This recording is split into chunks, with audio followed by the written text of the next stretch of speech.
around the clock, sports all the time. That's never going to work. That's ridiculous. Just remember to have fun out there today. And if you lose, I'll kill you. This is Tall Can Audio. Seriously, this thing is going to be a cultural disaster.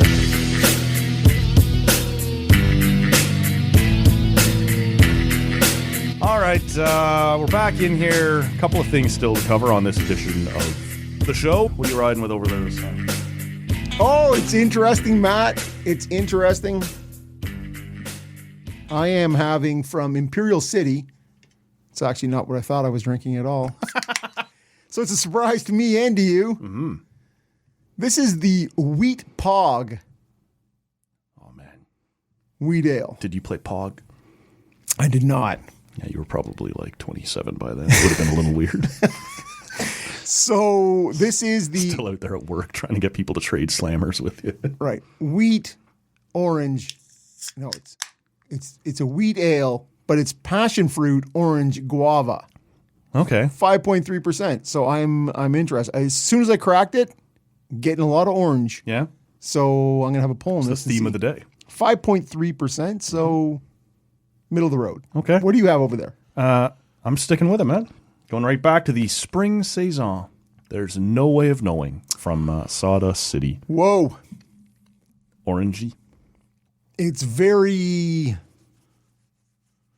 Yeah, to be honest with you, it's orange is there. Yeah.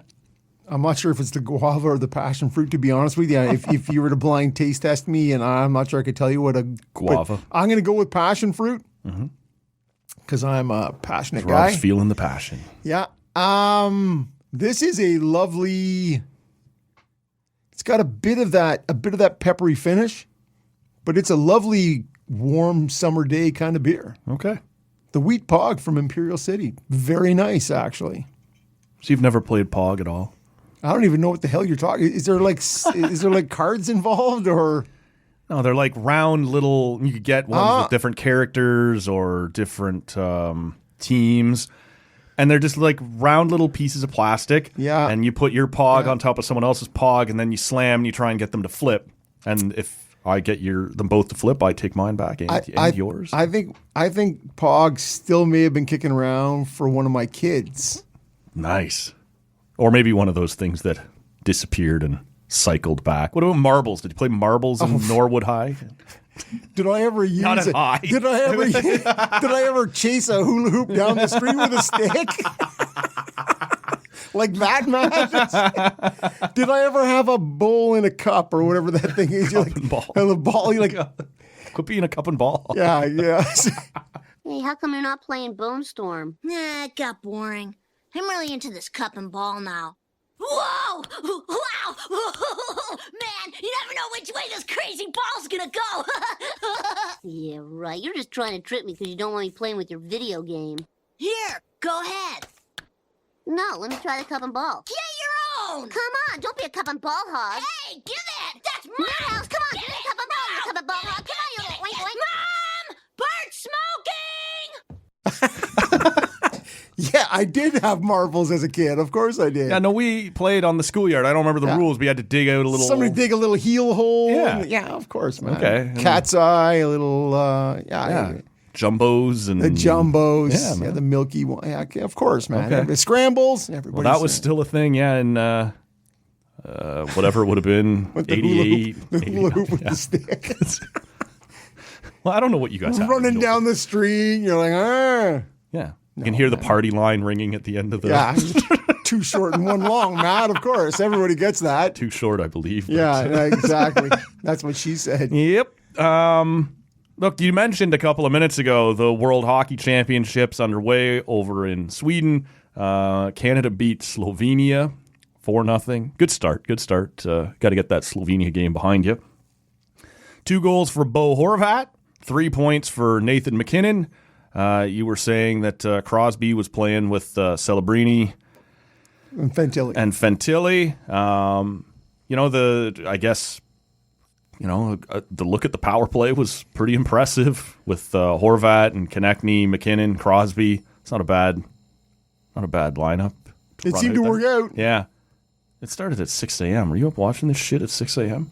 Well, I like a good 10 a.m. Saturday game. Because it's a Saturday and we had to shift a bunch of things around. There's things I needed to get done, and so part of them is there's a little on Saturdays. Saturday mornings I always start with a little home workout.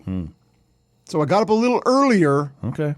To do the home workout in the basement, threw the game on. Okay. And so I tuned in about halfway through the second. So about 7:30 I showed up. All right. That's reasonable. That's about when I put on some of it. I was still trying hard to sleep, couldn't get back, so flipped the TV on in my room and thought I'll fall back asleep, but didn't. So I saw a bit of it.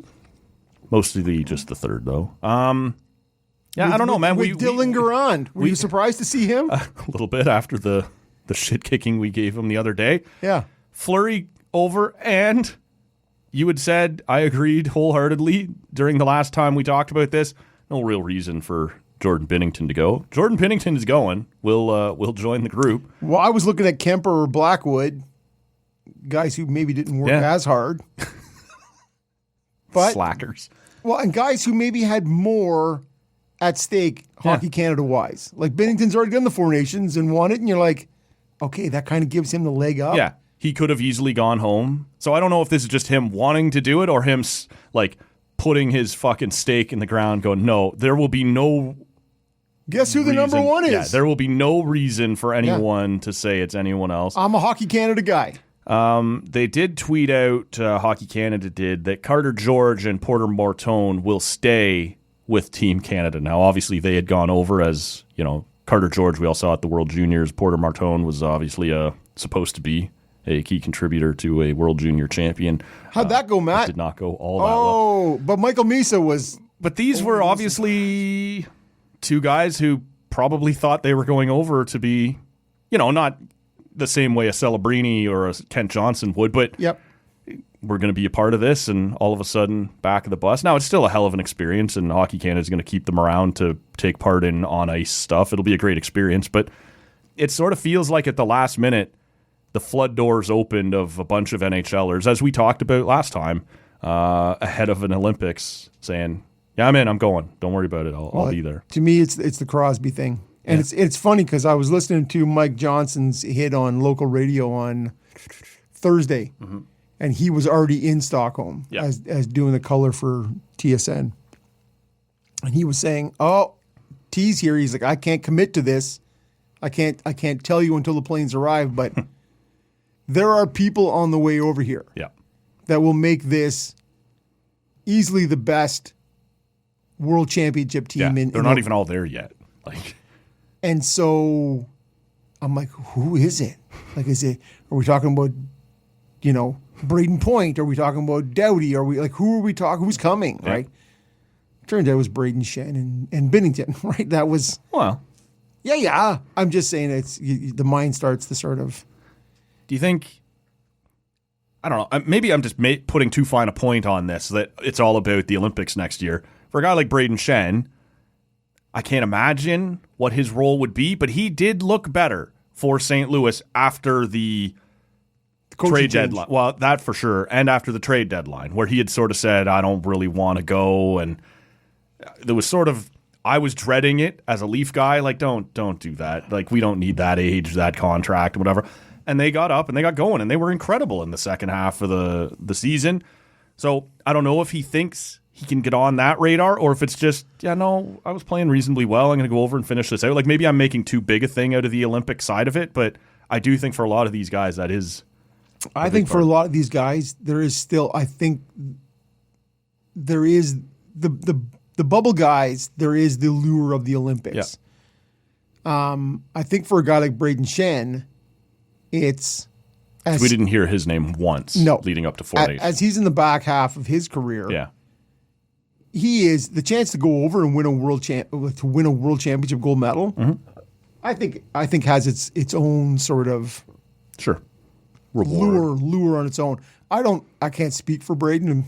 And when you see everybody else going, even if it's not about the Olympics, you're like, we're not going to get embarrassed over them. This won't be one of those years where I go give up 3 weeks and we finish. Where it's Nick Paul and Connor And I'll be on the third or fourth line behind Crosby, McKinnon, O'Reilly. we'll be okay. And it's funny because I think we're in the spot now where Sid has that icon status, Yeah. right? And it's not just here in Canada. Like they were showing a clip post game. Were you still watching when the game ended? No, today? I shut it off. But when he got to the mix zone, Well, they were running an interview, and I don't know if it was post game or if it was in practice yesterday in Stockholm, but France or whoever like some other team is trying to get back to their locker room, but they can't get there because Sid and the huge media horde are gathered around him, and they're like this international media horde are all asking, and they can't the teams who are practicing can't get back. Like the effect that Crosby has. the draw. So it's not just on the media and the tournament itself, it's on players who go, you know what, I get a chance to go over and put on the Maple Leaf Yep. and play with Sidney Crosby, McKinnon. It starts to become, and I get to do it in Stockholm, Sweden. Yeah. I think there's still a huge That's lure not an to Omsk that. or something, right? Like you're. Well, Yeah, Minsk. We're in Minsk. yeah. Let's do it. There's a lot of factors, right? I'm fine to go to Stockholm. I'm fine to go to Copenhagen or Yeah. Berlin or Paris or whatever. I'm not super interested in even Riga or whatever. Riga would be awesome. I'd Be a go great to- crowd. I'd go to Riga in a heartbeat. As somebody who spent some time in beautiful Vilnius, Lithuania. Up there in the Baltic? Come on, man. It is curious to see. Mike Johnson was on Toronto radio on Friday night saying the same thing, that after one of the practices, Crosby's mixed zone was 12 deep. Like, forget across, like how many people were lined up right in front of him. His celebrity, he hasn't been to Europe since 2015. You have all the hockey media outlets of Europe and around the world are here. I think back to 98, the Nagano Olympics, and Canada flew into wherever they flew and then had to take the train to Nagano. And when they got off in Nagano, the Gretzky, like Japan wasn't a hockey country, but they understood North American celebrity. Yeah. And even in that year with Gretzky towards the end of his career was just miles deep of autograph seekers and paparazzi, essentially, right? Like people lined up. And that's what this is like right now for Crosby going over there. And as you said, it becomes a bit of a magnet for other guys, who are like, we're doing it up. We're going for real this time. Let's go, right? I'll go be a part of that. And McKinnon they were talking about, because Sid, he listened to him in his interviews, and he gives thoughtful answers, but they're not scintillating. Nope. The tone never sort of stays in a very kind of flat monotone. Sure. But he's the kind of guy who, he is winner personified. And McKinnon was talking about his leadership style. Yeah. And he's like, he's a guy who doesn't say a pile. And I believe that. Sure. He's like, but he shows up and he works harder than anybody else. And he just does all the right things. And I think if you are an 18-year-old, a 22-year-old, 28-year-old, whatever you are, NHLer, all-star, and you get a chance to go over and play a bit and go, hey, man, that's... Well, I referenced this the other day, right? Marner coming home and raving about him and just being in the room with him. That's an NHL star. How many different other teams got that same rub? Their guy went to Four Nations with Sid and came home and went, well, there's how the best in the world does it, right? Like, and your guy is already a star, like a top guy. Whoever it was on your team went, saw up to a new level and was able to bring that back. So right. Well, and Shane Pinto is not Mitch Marner, but it's true. He, through Batherson, spent a week out in Nova Scotia and went to the training sessions. Sure. And he's like, I grew up a Crosby fan. Yeah. Right. And he's like, and now I'm working with him, and you see him on the ice every day, and you're like, it's fucking incredible. Right. And so your league stars are starstruck by him. Yes. And so that is one of those things where I think you can't, as soon as he signs off on it, everyone else is like, Hey, what about me? And that's why I said to you on back on Wednesday morning, I got to believe Connor Bedard is unless he's not healthy. Yeah. And I haven't heard regretting that this, that he's absolutely regretting this because Celebrini is maybe already eating his lunch, right? And we talked about Nick Suzuki. Right. Braden Shen is in Nick Suzuki's spot. Obviously, Suzuki is not going, and whether it is a health thing or whatever, we don't. But there are in any workplace, in any sport, there's politics, and these are missed opportunities for these guys to show up for Hockey Canada and sport like work, as you suggested. There are the people who go, I don't want to do that, man. I don't want to do Worlds. I'll wait for the Olympics. Right. And you're like, and then there's people saying, what do you need done? Yeah. I'll do that. You need somebody to do this? I'll do that. And you're like, fuck that guy. That's the guy I want. Sure. Guess what? When it comes down to X, Y, or Z, that's my guy. Well, there was a terrific article I just read. I think it was Stephen Wino from the American Associated Press. If I'm wrong, I'll link to it in the show. I'll link to it either way. But he was talking about the Americans coming out of the Four Nations and what they felt they needed to improve. Not just, for a one-game overtime, things happen, but how do you build the culture that Canada has that gets guys to come and show up like that?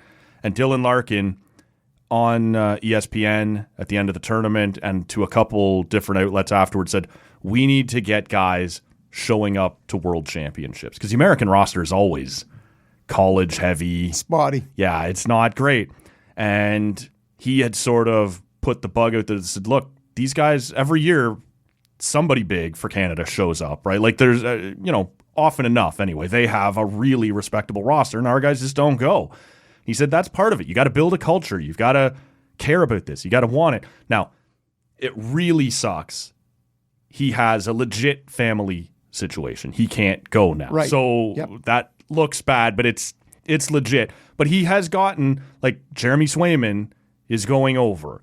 Some of the younger Cutter Gauthier, I believe, is going over for the Ducks. Some of these young guys, and like I said, that's maybe too close to the class that I just said they often say. But there are some American names that seem to, if not hear him directly, agree that this was going to be part of how to build up USA hockey internationally, and they will have a better roster than we've seen out of them as well. But like 2 or 3 years ago when Patrick Kane went over and he was the guy, right? When you have more of those things happening. That is the equivalent to what we're talking about this year with Crosby, right? This is a legend in the game, perhaps the best American player ever at this point, and he's showing up. Why aren't you showing up? Yep. So Jeremy Swayman, self-interest, certainly. Everybody's always he's got to reestablish himself, right? For sure. Get over there and get going. So not a great season, No. and it's a great opportunity to go over and sort of erase some of those bad memories of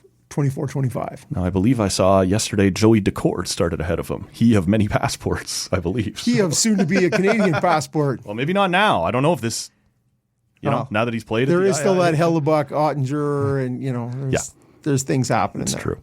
Last thing, I did mention there a minute ago the Anaheim Ducks, which isn't often a tease we use here on this show, but they have hired Joel Quenneville. Now, he was given permission to return to the league last summer at the same time that Stan Bowman was given permission to return and become GM of the Oilers. It's a bit of a loaded gun. That's why we've saved it for last. Look, I think there's a lot of valid opinions to come down on this, that people deserve second chances, people deserve to learn and, show your receipts that you've done something and then be allowed to carry on with your life. I think if you believe what happened was so horrendous that he should never be given the privilege to coach in the NHL again, I think that's a valid opinion to hold as well. Maybe you're somewhere in the middle that says, yeah, you've been punished, you learned some lessons, maybe you have shown your receipts, and now that doesn't mean this gets to be held over your head forever, but you don't get to walk back into one of the sweetest gigs in North American sports. You could spend your time doing something else to educate or to assist or to whatever else, right? Like, I'm not trying to downplay any of these. I think they're all valid, but he will return to the NHL as a coach for the first time since I think he coached like 3 games for Florida or whatever it was when they hired him. Did of this he broke. not have a full season with Florida and then 3 games into the second season? That could be. I thought it was earlier than that, but I could be wrong. It really doesn't matter. That was my recollection of it anyways, Yeah. was that he'd already been part of establishing Florida. I thought that's when they anyway. And then they let him go and they brought in Burnett, who was already the assistant. Yeah. Are you handing this over to me? Sure. It's been a couple of years anyway, is the point, that he has not been a coach. Correct. Yeah, no, we don't need to split hairs on when it was he left. To me, the thing is, man, I am all over the place on this. For me, part of the issue is, I think when you look at an NHL franchise as a whole, right, from the top down, the GM is the guy. The GM is the guy who makes sure the buck stops with the GM. Yep. Always. Top of the pyramid. And if shit's not right below you, the GM is it's his job to make sure everybody is comfortable, everybody is a family. Yep. That starts with the GM. And so first and foremost, the Chicago situation and the Kyle Beach problems, that falls with Stan Bowman. 100%. So that doesn't mean that Joel Quenneville is It sounds like he knew. for sure when I think the quote was, why are we dealing with this thing when we're on the verge of trying to win a Stanley Cup? Yeah. So he clearly knew. So he is right there in it. Like I'm not exonerating him in any way. I'm just saying Stan Bowman to me 100%. Not to mention that Aldrich went on and got other jobs and got a reference from the Blackhawks. Yep. And Led to assault somewhere else. to teenagers. Yes. Not that it matters what age, but But it does matter. it does when you're talking about minors. Yep. And so, to me, I'm not sure who the reference goes to, but Stan Bowman, first and foremost, wears the most of this. I don't know how big the blame pie is. Right. And the fact that he was the first guy hired takes a pile of that heat off of Quenneville. Now, that being said, that's how I feel. Second is, you have Quenneville, who as the coach, you are the hands-on day-to-day leader of men in a change room. You are the guy who is there all the time, on the road, good and bad, in the room, on the bench, running, all those things. And my issue is, sorry. I believe everyone deserves a second chance. Sure.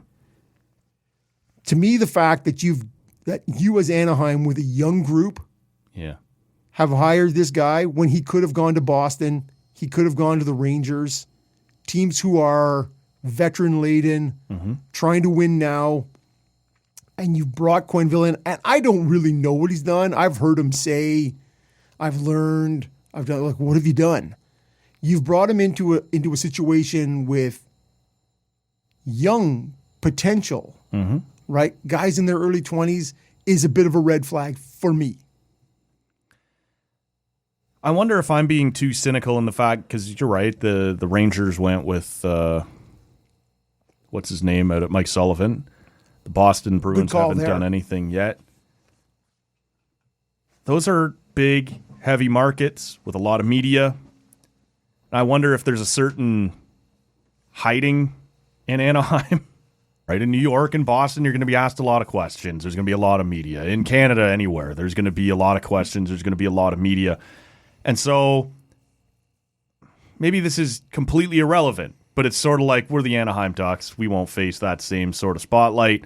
Yeah, the first trip through Western Canada on our first road trip and our first time through Toronto and Montreal, we'll probably have to face it. But by then, Florida, he'll be well entrenched. Chicago.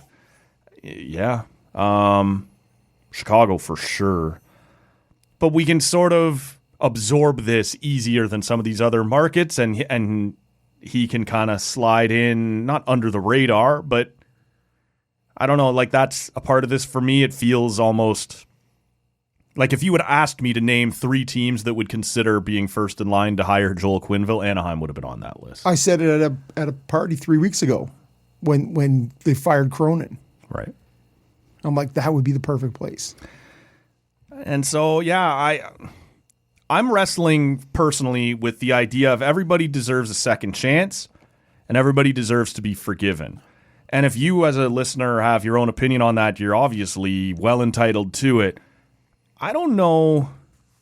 I think, as you said, and we haven't seen them, but if you can show your receipts that you've gone out and legitimately done your best to better yourself, learn from what's happened, and you probably deserve to be forgiven. Not necessarily by your victims, because that's a different situation. But I don't know that you're owed a second chance at this privilege, right? Just because you're very good. Maybe you could be now working with any number of different groups to try and better yourself. And the other thing that's bugging me...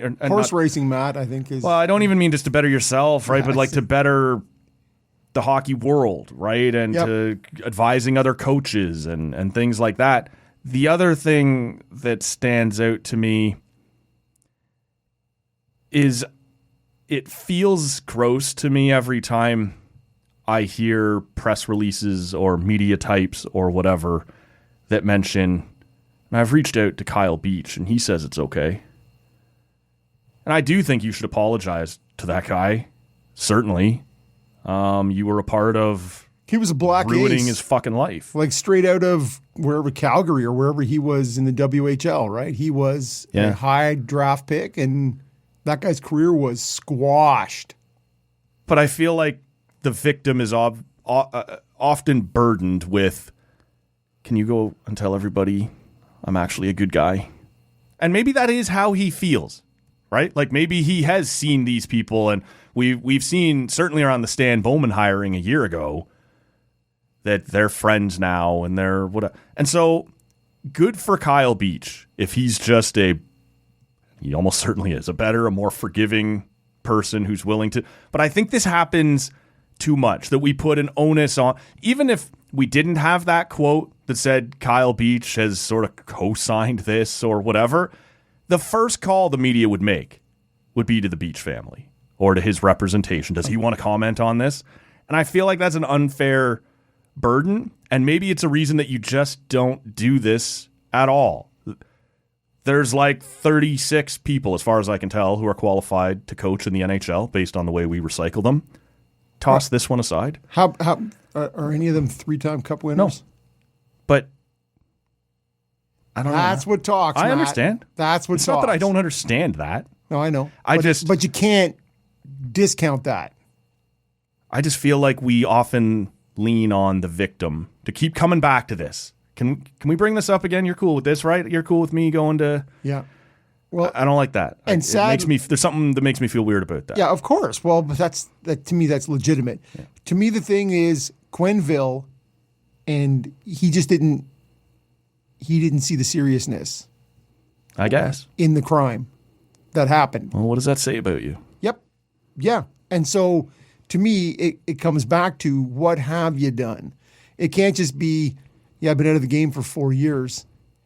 Yeah, I've done my time. That's not enough. That's what I'm saying. Yeah. Is that can't be. What have you done in that time? What have I learned? Well, I've learned that I'm pissed. I missed that paycheck. This is it. I could have, fuck Maurice. I could have been the coach of Florida when they won a cup. Right. And so I just don't know, right? And so has he learned that as a leader of men, and in some cases, young men, yep, that you need to, that the Kyle Beaches of the world need to be looked after as much as the Canes and the Taves. Yeah, you got Cutter Gauthier out there. You got Leo Carlson out there. You got a couple of young... Zegras. Yeah. There's just a bunch of guys. Coming up. Yes. Yeah. And so to me, that is the thing, right? It is such a young team. And I feel differently about the Rangers and the Bruins. Like, yes, they're big media markets, but this blows over with the first 5-game win streak. Probably. That the team rolls through. Again, what does that say about us? Like, yeah. It says the 24-hour news cycle says, psh, that's gone. Yeah. So it's only big news the first time. and then it's done. The team is sucking. The team is great. Yeah, and I don't want to make it sound like I'm downplaying Kyle Beach's approval. Like, if he is open to talking to these guys and working with these guys, and they go to him and say, here's I don't even know, the courses I've taken or the therapy I've had or whatever, and he says, I truly believe you have done something here to try and better yourself, then good on him for being able to forgive them, and not just forgive them internally, but publicly come out and say, yeah, I think this guy deserves another chance to work in hockey, and he would have my support. Man, that's incredible inner strength. And I guess it's just forgiveness that I'm not prepared to give, but who gives a shit what I think, right? But in that way, I do understand Kyle Beach's signature that says he showed me the receipts. Well, and the thing was... And then that's worth something. We talk about the guy who was a first-round pick of Phoenix. Was it Arizona? And he was in North Dakota.